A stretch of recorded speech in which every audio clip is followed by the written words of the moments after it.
Hey, Coach, glad you found us on YouTube. A couple things. First of all, subscribe. Hit that little bell and subscribe every time you come up. My personal goal is to get to 100,000. So share the word, share everything, and subscribe. Second thing is go over and check out teachhoops.com for coaches who want to get better. Let me help you win more games in less time, 30 plus years, lots of state championships. You can see them, some of them right here. Let me help you become a better basketball coach. So go over and check it out, and let's head off to the video. Hey, everybody. Welcome to the podcast. Before we jump in today and talk about 5 questions that I think every coach should ask themselves. And those of you who are watching, and the noise is going to change a little bit. Gotta get my lighting a little bit better. Anyway, so 5 questions. But before we jump into that, I'd like to give a big shout out to our 2 sponsors. First of all, Dr. Dish, the #1 shooting machine on the market, bar none. Go over and check them out. Mention Coach Unplugged High School Hoops, 5-minute basketball coaching podcast. Coach Collins, Wisconsin basketball, whatever you want. Sorry, I had to step away there. Any of those things, and they will take really good care of you. They got some deals going on this summer, so go over and check them out. Also, usually right now, I go say check out teachhoops.com for coaches who want to get better. But right now, teachhoops.com is closed for new members. If you want to get on the waiting list, if you want to get or know when we're going to reopen it, when and if we reopen it, go over.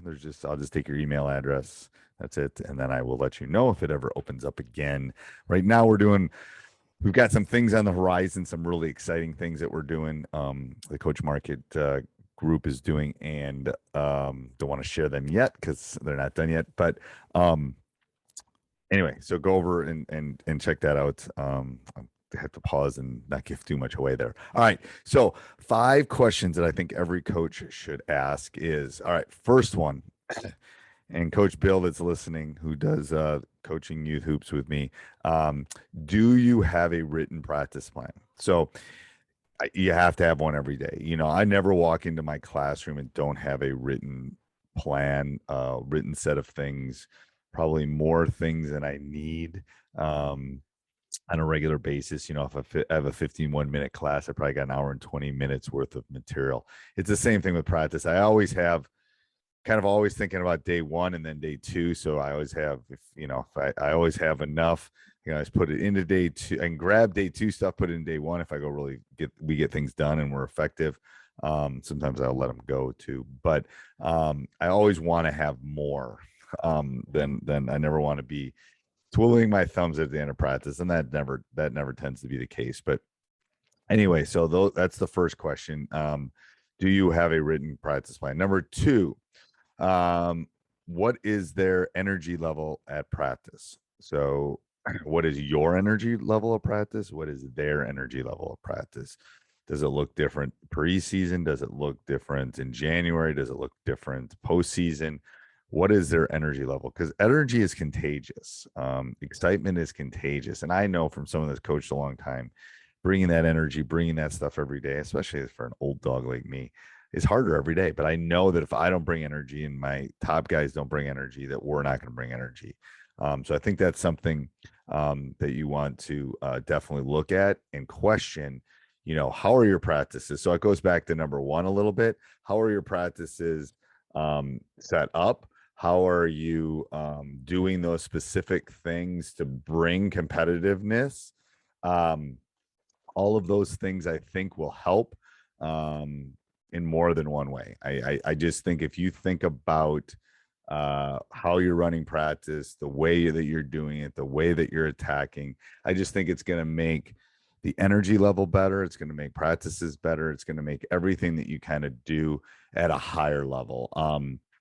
And you'll notice it won't take long. If you come like the little Energizer bunny to practice, they will feed off of it. They will eat it up.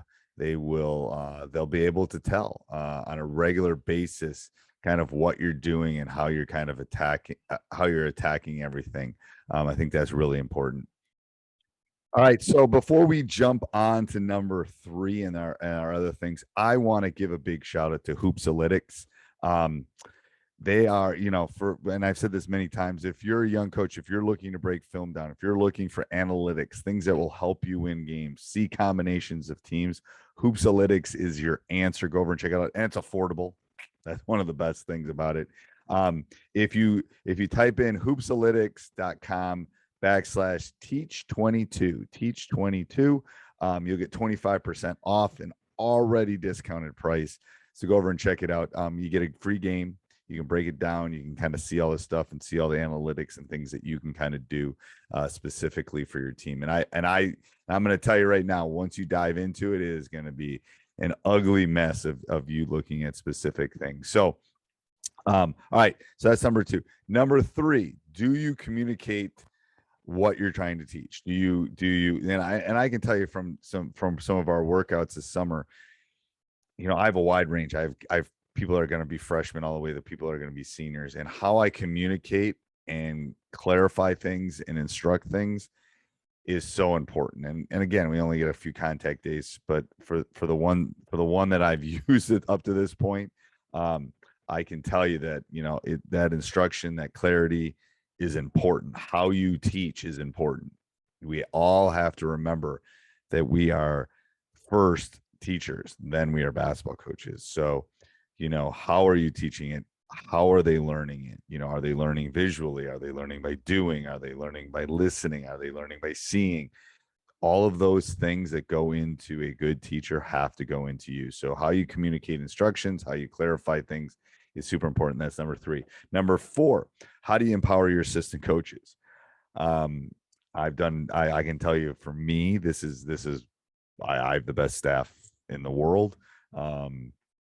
I've had 2 staffs in 30 years, which is one of the reasons I think we've won, because, and again, sometimes there can be group mentality, group think, which we try to get outside thoughts coming in. But you have to empower them. You have to allow people to know what you're doing offensively, what you're doing defensively, how you're attacking things. All of those things are important if you're going to be a successful coach and run a successful program. You have to empower not only your assistant coaches, but your administration, your community, all of those things. So that's number 4. And then number 5, and I was thinking about number 5 today as I was walking in my car after open gym, is how do you invest in your players? How do you build relationships with your players? How do you spend time with your players? I won't call AirPod out, but anyway, there's no way he's listening to this, but I can just tell you that today was a really good day for me building relationships, for me getting to know my guys, for the communication we had, for the teasing we had, all the fun stuff. Because to be honest with you, right now I'm just trying to make them better. I'm just trying to give them tools to become better basketball players. That's all I'm doing. And they're not fighting for playing time. They're not fighting for whether they're in the right spot defensively. But I think investing in them as people, investing them as human beings, investing them.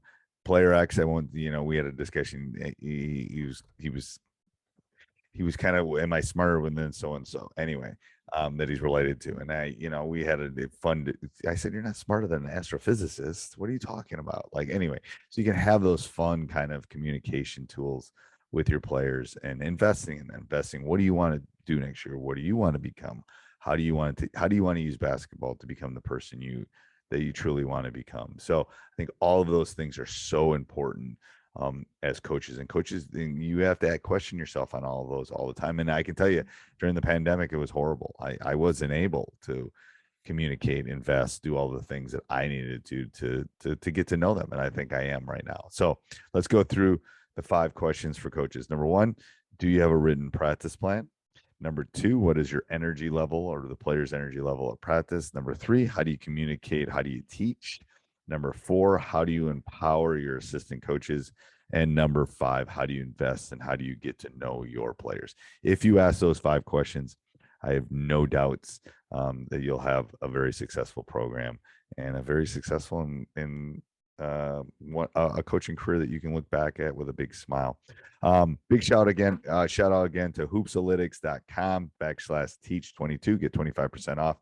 You should all be breaking film down right now and all be looking at the analytics, even if it was last season. So go over and check it out and have a great day.